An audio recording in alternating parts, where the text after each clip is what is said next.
ট্রাম্পের শপথ, অসংখ্য নির্বাহী আদেশ ও পরবর্তী রাজনীতি নিয়ে আমাদের সঙ্গে কথা বলার জন্য যুক্তরাষ্ট্রের নিউ ইয়র্ক থেকে সরাসরি যুক্ত হচ্ছেন আমেরিকার ইন্টারন্যাশনাল বার অ্যাসোসিয়েশনের পরিচালক মঈন চৌধুরী। মঈন চৌধুরী, স্বাগত আপনাকে। ধন্যবাদ। ডোনাল্ড ট্রাম্প ক্ষমতা নিয়েই অসংখ্য নির্বাহী আদেশ জারি করলেন, এতে কি ধরনের প্রভাব পড়তে পারে বলে মনে করেন আপনি? ধন্যবাদ। ডোনাল্ড ট্রাম্প নির্বাচনী প্রতিশ্রুতি অনুযায়ী অনেকগুলা নির্বাহী আদেশ সাইন করেছেন। আপনারা জানেন এটা প্রেসিডেন্টের ক্ষমতা, একক ক্ষমতা নির্বাহী আদেশ সাইন করার জন্য। এবং তার পরিপ্রেক্ষিতে যে বিষয়টা সারা বিশ্ব জুড়ে তোলপাড় সৃষ্টি করেছে, এটা হচ্ছে অভিবাসন নীতি, ম্যাস ডিপোর্টেশন।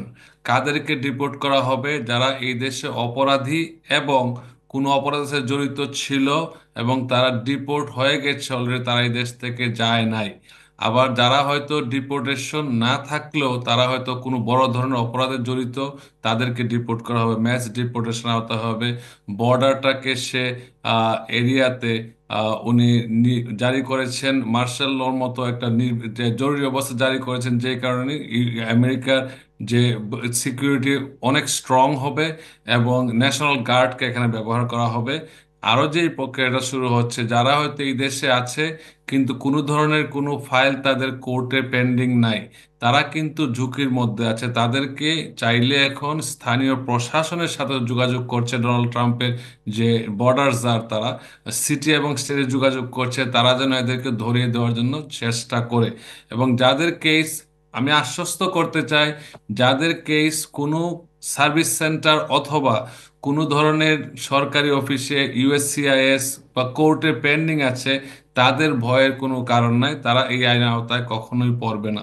হ্যাঁ, যাদেরকে সর্বোচ্চ আদালত কর্তৃক যে যে ক্ষেত্রে আছে তাদের থেকে যদি তাদের ডিনাই হয়ে থাকে আর আপিল করে না থাকে, তখন তাদেরকে ডিপোর্ট করার সম্ভাবনা অনেক বেশি। এই ক্ষেত্রে তাদের সংখ্যা হচ্ছে অনেক বেশি। তা আমরা এজ এ বাংলাদেশি আমেরিকান হিসেবে সবাইকে অনুরোধ করি, আপনারা এই দুর্যোগের সময় যারা অবৈধ বা আনডকুমেন্ট আছেন, তারা একটু সতর্ক থাকবেন এবং একে অপরের সহায়তায় এগিয়ে আসবেন।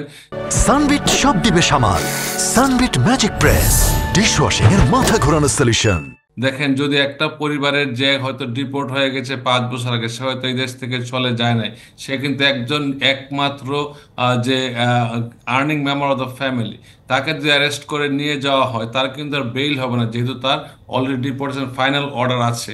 সো এই ক্ষেত্রে সে যেন তার নিকটতম আত্মীয় স্বজন, বন্ধু বান্ধবকে বলে রাখে এরকম সংখ্যা হতে পারে, তাকে যেন সহায়তা করা হয়। যে কমিউনিটি থেকে আমরা সবাইকে আমি উদ্বুদ্ধ করি, আপনারা কমিউনিটির পাশে থাকবেন। আরও যে বিষয়গুলো আসছে, সে এলিয়েন এনিমিস একটা এনফোর্স করছে। আচ্ছা মঈন চৌধুরী, এটার আপনার কাছে আমার মাধ্যমে আর একটা প্রশ্ন ছিল। সেটা হচ্ছে ক্যাপিটাল হিলের দাঙ্গাকারীদের ক্ষমা করে দেয়া সমাজে কি ভুল বার্তা যাবে না? কি মনে হচ্ছে আপনার? ধন্যবাদ। আমেরিকান প্রেসিডেন্টের যে পার্ডন পাওয়ার, ক্ষমা করার ক্ষমতা, এটা আমেরিকান প্রেসিডেন্টের একক ক্ষমতা। সে যাকে ইচ্ছা তাকে ক্ষমা করতে পারে।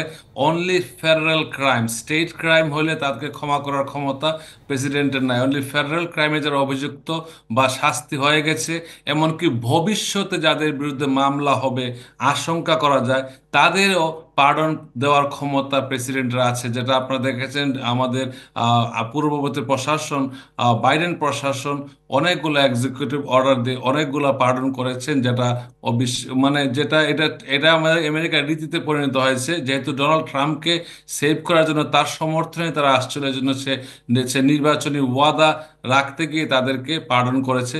এটা আমেরিকার একটা মানে চিরাচরিত নিয়ম। কিন্তু এই বর্তমানে যেটা হয়েছে, 16 লোককে একসাথে পালন করেছে, এটা অবশ্যই একটা নেতিবাচক দিক আছে। এটা জনগণ হয়তো আহ, পরবর্তীতে দেখা যাবে তারা অপরাধের দিকে ঝুঁকতে পারে। এদিকে বাংলাদেশের বিশেষজ্ঞরা মনে করেন ট্রাম্প প্রশাসন দ্রুত নির্বাচন দাবি করতে পারেন। আপনার কি মনে হয়? ধন্যবাদ। আহ, এই বিষয়টা হচ্ছে আপেক্ষিক, কারণ হচ্ছে আমেরিকা সবসময় গণতন্ত্রে বিশ্বাসী। আমরা গণতন্ত্র পছন্দ করি। আপনারা দেখেছেন যে গত কয়েক বছরে আমেরিকা ফুল টাইম ইন্টারন্যাশনাল নিউজে ছিল আমেরিকার গণতন্ত্র নিয়ে, আমেরিকার যে গত নির্বাচনে কি হয়েছে, এটা কি হবে কি না হবে, এটা চুলছাড়া বিশ্লেষণ হচ্ছে। তারপরে কিন্তু ডেমোক্রেসি প্রিভেলস, আমরা কিন্তু চাই সব দেশে ডেমোক্রেসি চাই, আমরা ডেমোক্রেসির জন্য কাজ করে যাচ্ছি। আমেরিকা সর্বক্ষেত্রে ডেমোক্রেসিকে সমর্থন করে। ডেমোক্রেসির পূর্ব শর্ত হচ্ছে নির্বাচন। এক্ষেত্রে আমেরিকা চাইলেই হবে না, বাংলাদেশের জনগণের যা চায় তাই হবে।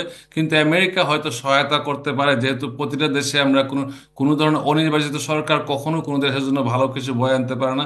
আমেরিকা তো উৎকৃষ্ট প্রমাণ। তো আমরা আশা করি যেই সব দেশে যা কিছু হচ্ছে না কেন, গণতন্ত্র যদি থাকে এবং নির্বাচনের মাধ্যমে সরকার অবশ্যই একটা দেশের জন্য মঙ্গল বয়ে আনবে, এটা আমাদের বিশ্বাস করে। আমি যে কথাগুলো বলতে চাচ্ছিলাম ইমিগ্রেশন বিষয়ে, আমেরিকাতে ডোনাল্ড ট্রাম্প যে আরেকটা যে নির্বাহী আদেশ দিয়েছে, এটা হচ্ছে এলিয়েন এনিমিজ অ্যাক্ট। এই 1798-এ যে আইনটা হয়েছিল, এই আইনের বলে আমেরিকার শত্রু দেশের সাথে যাদের সম্পর্ক আছে, ওই সব নাগরিক আমেরিকার নাগরিক হয়ে থাকলেও তাদেরকে কিন্তু আমেরিকা থেকে বের করে দেওয়ার প্রক্রিয়া করতে পারে। That is very very important. যদি কেউ আমেরিকার শত্রু দেশের সাথে যোগাযোগ করে বা তাদের সাথে কোনো যুগ সাজস করে আমেরিকার বিরুদ্ধে কোনো কোনো ধরনের কনস্পিরেসিতে যুক্ত হয়, সে যে দেশের নাগরিক হোক না কেন, তাকে কিন্তু বহিষ্কার করার প্রক্রিয়া শুরু করতে পারে।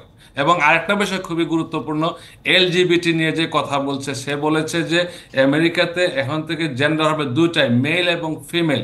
কোনো এলজিবিটি সে সমর্থন করে নাই। এলজিবিটি হচ্ছে lesbian, gay, bisexual and transgender. ওইটাকে সে পুরো অস্বীকার করছে। আপনারা জানেন আমেরিকাতে যে পুরুষে পুরুষে বিয়ে, মহিলা মহিলা বিয়ে, এটা প্রথা আছে, অনেক স্টেটে আছে। তারা কিন্তু খুব ভয়ের মধ্যে আছে, খুব সংকটের মধ্যে আছে এই আদেশের পরে পরবর্তী স্টেটগুলা কি করবে। ওকে, ধন্যবাদ আপনাকে মোহন চৌধুরী আমাদের সাথে যুক্ত হওয়ার জন্য।